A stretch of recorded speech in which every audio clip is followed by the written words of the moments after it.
بسم اللہ الرحمن الرحیم۔ مامون رشید کی انسپکٹر جزل پولیس عباس بیان کرتے ہیں کہ ایک روز میں امیر المؤمنین مامون رشید کے ایوان خاص میں داخل ہوا تو انہوں نے پکارا، عباس۔ میں نے کہا، لبیک یا امیر المؤمنین، اسے لے جاؤ اور الصبح میرے دربار میں پیش کرنا۔ کیا دیکھتا ہوں کہ ایک شخص بیڑیوں، ہتھکڑیوں اور زنجیروں سے جگڑا ہوا بے حس و حرکت پڑا ہے۔ چنانچہ میں نے ماتحت پولیس ملازمین کو اسے حراست میں رکھنے کا حکم دیا اور اسے اٹھا کر حوالات کی طرف چلنے لگے۔ معاً مجھے خیال آیا کہ امیر المؤمنین نے جس غیظ و غضب اور سختی سے اسے حراست میں رکھنے اور الصبح پیش کرنے کا حکم دیا ہے، اس کا تقاضا یہ ہے کہ میں اسے پولیس ملازمین کے سپرد کرنے کے بجائے گھر میں اپنی نگرانی میں رکھوں۔ چنانچہ میرے حکم کے مطابق ملازمین اسے میرے گھر میں نظر بند کر کے چلے گئے۔ پہر رات گزرنے کے بعد میں نے اسے بلایا اور اس سے پوچھا، تو کون ہے؟ تیرا نام کیا ہے؟ تو کہاں کا رہنے والا ہے اور تیرا قصور کیا ہے؟ قیدی نے کہا، میں دمشق کا رہنے والا ہوں۔ انسپکٹر نے کہا، اللہ رب العزت دمشق اور اس کے رہنے والوں کو خیریت سے رکھے۔ تم کون سے قبیلے اور کس گھرانے سے تعلق رکھتے ہو؟ قیدی نے کہا، تم کس کس قبیلے اور کون کون سے گھرانے کو جانتے ہو؟ انسپکٹر نے کہا، تو فلاں قبیلے کے فلاں آدمی کو جانتا ہے؟ قیدی نے کہا، جب تک آپ مجھے اس آدمی سے اپنی دلچسپی کا سبب نہ بتائیں گے، اس وقت تک میں آپ کو اس کے متعلق کچھ نہیں بتاؤں گا۔ انسپکٹر نے کہا، اس آدمی سے میری دلچسپی کا سبب سنو۔ میں کسی دور میں گورنر دمشق کا افسر تھا۔ وہاں کے لوگوں نے گورنر کے خلاف بغاوت کر دی۔ معاملے کی سنگینی دیکھ کر گورنر دمشق پنجرے میں لٹک کر قلعے سے اترا اور اپنے ساتھیوں سمیت فرار ہونے میں کامیاب ہو گیا۔ ان فرار ہونے والوں میں میں بھی تھا۔ مجھے پکڑنے کے لیے میرے پیچھے لوگوں کا جتھا مسلسل دوڑ رہا تھا۔ البتہ میں انتہائی تیز رفتاری سے دوڑتا ہوا ان کی دستر سے باہر ہو کر ان کی آنکھوں سے اوجھل ہو گیا۔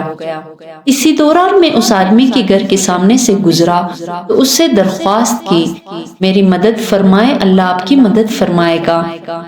اس نے مجھے اپنے محل نما مکان میں داخل ہونے کا حکم دیا۔ جب میں داخل ہوا تو اس کی بیوی نے مجھے فوراً مقصورہ میاں بیوی کا خاص حجرہ میں داخل ہونے کا اشارہ کیا۔ اسی دوران مجھے مکان کی گیٹ پر لوگوں کا شور وغل سنائی دیا، جو مالک کے مکان سے کہہ رہے تھے کہ واللہ وہ شخص تیرے گھر میں داخل ہوا ہے۔ اس نے کہا، تلاشی لے لو۔ چنانچہ لوگ اندر داخل ہو گئے اور انہوں نے مقصورہ کے علاوہ باقی گھر کا کونا کونا چھان مارا۔ پھر وہ آپس میں مشورہ کر کے کہنے لگے کہ وہ اس مقصورہ میں ہوگا۔ تو مارے خوف کے میرے ٹانگیں کپ کپانے اور دل پڑپڑانے لگا۔ اس کی بیوی نے، جو کہ میرے پاس کھڑی تھی، جرات کی اور انہیں سخت سست کہا، جس کی وجہ سے انہیں اندر داخل ہونے کی جرات نہ ہوئی اور وہ باہر نکل گئے۔ مجھ پر ایسا خوف اور وحشت طاری ہو رہی تھی کہ میری ٹانگیں میرا بوجھ برداشت کرنے سے جواب دے گئی۔ وہ آدمی باہر دروازے پر کھڑا ہو گیا اور اس کی بیوی مجھے حوصلہ دینے لگی، ڈرو نہیں، آرام سے بیٹھ جاؤ، اللہ تعالیٰ نے آپ کو ان کے شر سے محفوظ کر لیا ہے۔ اب آپ امن و سکون سے رہیں، جس پر میں نے ان کو ڈھیروں دعائیں دی۔ اس کے بعد وہ اللہ کا بندہ مجھ پر مسلسل لطف و کرم اور محبت و مودت کی یادگار موتی برساتا رہا، یہاں تک کہ اس نے میرے اندر سے بیگانگی کا احساس ختم کر دیا۔ اس نے مجھے اپنے محل میں ایک الگ مکان دے دیا، ضروریات زندگی اتنے وافر مقدار میں مہیا کی اور صبح و شام میری ایسی خبرگیری کی کہ میں تمام دکھ بھول گیا۔ چنانچہ میں نے اس کے ہاں زندگی کے بہترین 4 ماہ گزارنے کے بعد اس سے ان لفظوں میں اجازت طلب کی، اب فتنہ دب گیا ہے اور شہر پرسکون ہے، میں اپنے غلاموں کو تلاش کر لوں۔ چنانچہ اس نے واپس آنے کا وعدہ لے کر اجازت دے دی۔ میں شہر گیا اور غلاموں کا پتہ نہ پا کر واپس آ گیا۔ اس دوران میری بے مثال و انتھک خدمت کرنے کے باوجود اس نے نہ میرا نام پوچھا، نہ پتہ، نہ عہدہ، بلکہ وہ مجھے میری کنیت سے بلاتا رہا۔ ایک روز میں نے اس سے بغداد جانے کی اجازت مانگی تو اس نے بخوشی اجازت دینے سے قبل مجھ سے کہا کہ میں بغداد جانے والے قافلے کا پتہ کر آؤں۔ اور جس روز روانہ ہوں اس روز آپ کو الوداع کہوں۔ پھر میں نے اس سے عہد کیا کہ اتنی مدت کے حسن سلوک اور ہمدردی کی بنا پر میں تیرے ساتھ عہد کرتا ہوں کہ زندگی پر آپ کے اس احسان کو نہ بھولوں گا اور حسب طاقت اس کا بہترین صلہ دوں گا۔ اس کے بعد اللہ کے اس نیک بندے نے اپنے غلام کو سفر کے لیے گھوڑا تیار کرنے کا حکم دیا اور خود سامان سفر تیار کرنے میں لگ گیا۔ میں نے سمجھا کہ وہ خود کہیں جانے کا پروگرام بنا رہا ہے، لیکن سارے دن کی دوڑ دھوپ کے بعد وہ رات کو بمشکل سویا ہوگا اور الصبح مجھے خبر دی کہ آج قافلہ بغداد روانہ ہونے والا ہے، اٹھو اور تیاری کرو۔ میں نہیں چاہتا کہ آپ اکیلے جائیں۔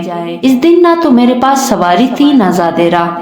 میں اسی سوچ میں تھا کہ وہ شریف انسان میرے لیے اعلیٰ اور نفیس ملبوسات اور نئے جوتوں کا جوڑا لایا، تلوار اور پٹی لا کر میرے کمر سے باندھ دی، پھر اعلیٰ نسل کی خچر پر 2 بھرے ہوئے بکس رکھ کر ان پر بستر باندھ دیا۔ مجھے گھوڑے پر سوار کر کے ایک غلام بھی ساتھ دیا تاکہ وہ راستہ میں خدمت بجا لائے۔ وہ اور اس کی بیوی چند فرلانگ تک مجھے الوداع کہنے کے لیے میرے ساتھ آئے اور مجھ سے میری خدمت میں کسی بھی قسم کی کوتاہی کی معذرت کرنے لگے۔ سچ پوچھو تو اس وقت میرا دل رونے لگا، آنکھوں سے آنسو بہنے لگے۔ میں نے ڈبڈباتی آنکھوں سے انہیں واپس بھیجا اور کئی دنوں کا سفر طے کرنے کے بعد میں بغداد پہنچا اور امیر المومنین کی خدمت کی بنا پر اس کا پتہ لینے سے قاصر رہا۔ میں اس لیے پوچھ رہا ہوں کہ شاید میں اس احسان کا بدلہ دے سکوں۔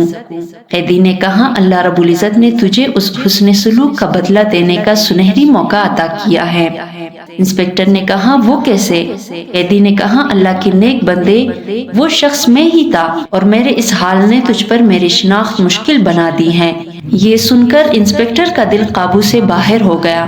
وہ دیوانہ وار اٹھا اور بیڑیوں سمیت اسے اٹھا کر سینے سے لگا کر اس کی سر کو بوسہ دینے لگا اور پوچھا، آپ اس نوبت تک کیسے پہنچے؟ قیدی نے کہا، دمشق میں تمہارے دور جیسا فتنہ برپا ہوا اور اس کا الزام میرے سر در دیا گیا۔ گرفتار کر کے اس قدر تشدد کیا گیا کہ مجھے زندگی کی امید نہ رہی۔ پھر مجھے زنجیروں میں جکڑ کر یہاں امیر المومنین کے دربار میں پیش کر دیا گیا۔ ان کے ہاں میرا جرم اس قدر بھیانک ہے کہ وہ لامحالہ مجھے قتل کر دیں گے۔ جس حال میں میری گرفتاری عمل میں آئی، اس نے مجھے وصیت کرنے کا بھی موقع نہ دیا۔ میرے پیچھے میرا غلام آیا ہے اور وہ بغداد میں میرے ملنے والوں کے گھر میں موجود ہیں تاکہ وہ میرے گھر والوں کو میرے حال بتا سکے۔ اگر آپ اس احسان کا بدلہ دینا چاہتے ہیں تو اسے بلائیں تاکہ میں موت سے پہلے اسے وصیت کر سکوں۔ اگر آپ نے ایسا کر دیا تو عہد وفا پورا ہو گیا۔ انسپکٹر نے کہا، اللہ خیر کرے گا۔ پھر انسپکٹر نے راتوں رات لوہار کو طلب کر کے اس کے ہاتھ پاؤں سے زنجیر، توق اور بیڑیاں کٹوائی، گھر کے حمام میں غسل کرایا اور اسے عمدہ لباس پہنا کر اس کے غلام کو بلوایا۔ جب غلام گھر میں داخل ہوا تو دمشقی آقا اپنے غلام کو دیکھ کر رونے لگا اور وصیت کر دی۔ پھر انسپکٹر نے اپنے نائب کو بلا کر ہدیے لانے اور گھوڑا تیار کرنے کا حکم دیا تاکہ اسے انبار تک چھوڑ آئے۔ قیدی نے کہا، انسپکٹر دیکھو، امیر المومنین کے ہاں میرا جرم نہایت بھیانک ہے۔ اگر میں فرار ہو بھی گیا تو وہ مجھے اپنے لاؤ لشکر کے ذریعے پکڑ لیں گے اور قتل کرا دیں گے۔ انسپکٹر نے کہا، تم نجات پاؤ اور مجھے اپنے کام کی تدبیر کرنے دو۔ قیدی نے کہا، واللہ میں بغداد سے باہر نہیں جاؤں گا اور مسلسل تیری خبر رکھوں گا۔ اگر معاملہ گٹھن ہوا تو میں حاضر ہو جاؤں گا۔ انسپکٹر نے کہا، چلو اگر تمہارا ارادہ یہی ہے تو بغداد کے فلاں محلے میں ٹھہرو۔ اگر میں سلامت رہ گیا تو خبر کر دوں گا، ورنہ خود قتل ہو کر آپ کے احسان کا بدلہ چکا سکوں گا۔ پھر انسپکٹر نے اپنے متعلق سوچنا شروع کیا اور اس نتیجے پر پہنچا کہ موت یقینی ہے۔ کفن تیار کر لیا جائے اور غسل کر کے حنوط لگایا جائے۔ چنانچہ اس نے طلوع فجر سے پہلے غسل کیا اور حنوط لگا کر کفن تیار کر لیا۔ نماز فجر سے فارغ ہوتے ہی امیر المومنین کا حکم آیا کہ آدمی کو لے کر ایوان شاہی پہنچو۔ جب انسپکٹر وہاں پہنچا تو امیر المومنین نے پوچھا، عباس مجرم کہاں ہے؟ عباس کی خاموشی پر انہوں نے کہا، افسوس تجھ پر، اگر تو نے کہا کہ وہ فرار ہو گیا ہے تو تیرا سر قلم کرا دوں گا۔ عباس نے کہا، نہیں امیر المومنین، ہرگز وہ فرار نہیں ہوا، بلکہ آپ تھوڑی دیر کے لیے میرا اور اس کا قصہ سن لیجئے اور پھر جو جی میں آئے کر گزریے۔ اس کے بعد انسپکٹر جزل عباس نے اپنے اور اس کی مکمل روایت سنائی اور عرض کیا، اگر آپ مجھ سے درگزر فرمائے تو میں نے اس محسن سے حق وفا ادا کر دیا۔ اگر آپ مجھے اس پاداش میں قتل کرنا چاہتے ہیں تو میں غسل کر کے حنوط استعمال کر چکا ہوں اور میرا کفن میرے بغل میں ہے۔ امیر المؤمنین نے کہا، اللہ تجھے تیرے احسان کی جزا نہ دے، تیرا احسان بھلا کب اس کے درجے کو پا سکتا ہے، کیونکہ تو نے پہچاننے کے بعد احسان کیا اور اس نے بغیر جانے پہچانے تجھ پر احسان کیا۔ مجھے پہلے کیوں نہ بتایا کہ تیری طرف سے میں خود اس کے احسان کا بدلہ دیتا۔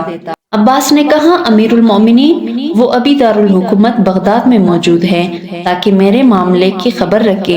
اگر مجھے اپنی جان کا خطرہ درپیش ہو تو وہ میری جگہ پیش ہو کر اپنی گردن کٹوا دے۔ امیر المومنین نے کہا، یہ اس کا تجھ پر دوسرا احسان ہے جو پہلے سے بھی بڑا ہے، جا اور اسے میرے پاس لا تاکہ تیرے اوپر ہونے والے احسان کا صلہ میں خود ادا کروں۔ چنانچہ عباس اس کے پاس گیا اور خوشخبری سنائی کہ آپ کا خوف دور ہونا چاہیے، امیر المؤمنین نے یوں کہہ کر آپ کو طلب کیا ہے۔ اس نے کہا، الحمدللہ، شکر ہے اس ذات کا جس کے سوا تنگیوں اور مشکلات کو کوئی دور نہیں کر سکتا، وہی ہم کے لائق ہیں۔ پھر وہ سوار ہو کر امیر المؤمنین کے سامنے پیش ہوا تو انہوں نے اپنے پاس بٹھا کر گفتگو کی اور اس کے ساتھ مل کر کھانا کھایا۔